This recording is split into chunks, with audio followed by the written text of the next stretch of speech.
Oh, I see. From helping Ariana Grande find her voice in Wicked, I do not. I was promised a private suite. If you go with snowflake storm, to honing Timothée Chalamet's Bob Dylan.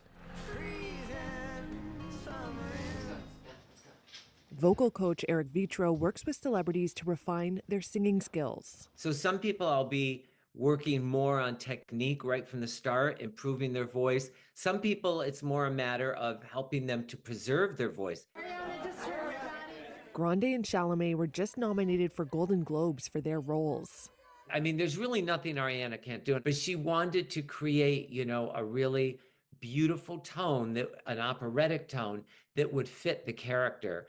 Angelina Jolie also got a Golden Globes nod. Tell me how it felt to be on stage. An exaltation, an intoxication.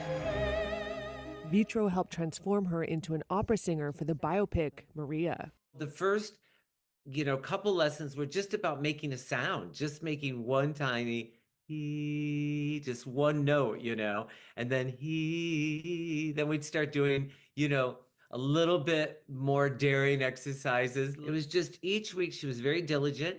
She worked really hard, was very dedicated to it. All of a sudden, all these high notes started coming out, and we were all like, oh, she's a soprano. She's actually a soprano. For his portrayal of Bob Dylan in A Complete Unknown, you can be ugly, but you can't be plain. Vetro says Chalamet went for a deep dive. He was really listening and watching everything he possibly could about Bob Dylan. 1,000 thank yous. It would be easy with Bob Dylan to just say, oh, he sounds very nasal. He sounds like this, boom. But that would be selling him so short because he's very, very multi-layered. Vetro has worked with some of the biggest names in music and helped Austin Butler become Elvis Presley. One more. How about just this? Now he's sharing some of his tips in an online BBC Maestro course.